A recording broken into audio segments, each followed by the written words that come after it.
Ահա ես ասում եմ ձեզ ժողովուրդ իմ, երբ կենդանի Աստծո ծառան հենց նոր ձեզ հասցրեց նրա խոսքը, ես ասում եմ ձեզ, որ հնչել է այս աշխարհի ժամը, եւ ես ասում եմ ձեզ ժողովուրդ իմ, որպեսզի դուք կարողանաք պատրաստ լինել, որպեսզի դուք կարողանաք քննել ձեր սիրտը, ասում է Տերը։ Քանզի ես ասում եմ, որ այս ժամին ողջ աշխարհով մեկ երկնքի տակ գործում են շատ չար ոգիներ։ Այո, այժմ նախապատրաստվում են այնպիսի բաներ, ասում է ամենակարող Աստվածը, որոնք կկատարեն այն, ինչի մասին խոսում էր իմ ծառան։ Եվ ես ասում եմ ձեզ ժողովուրդ իմ, որ երբ վրա հասնի այդ ժամը, այո, ես կկատարեմ այդ ամենը։ Այո, եւ ձեզնից կպահանջվի որոշում ընդունել ձեր սրտում, թե ինչպես վարվել։ Ես ասում եմ ձեզ այս երեկո, կկանգնեք ճշմարտության համար, կհավատաք ինձ, ասում է ամենակարող Աստվածը, կորոշեք ձեր սրտում հետևել ինձ, ինչպես եւ ես հարթեցի ճանապարհ ձեզ համար։ Եվ ես ասում եմ ձեզ այս երեկո իմ որդիներ եւ դուստրեր,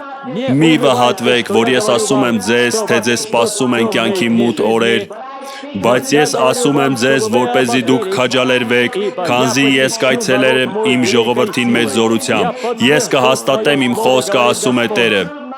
Ես կփորձեմ իմ ժողովրդին, քանզի ասում եմ ձեզ, որ ես կփորձեմ նրանց եւ կկատարելագործեմ նրանց եւ նրանք կճանաչեն, որ ես եմ մեծ ամենակարող Աստվածը, ով փրկագնեց նրանց, ասում է Տերը։ Եղբայրը խոսում է օտար լեզվով։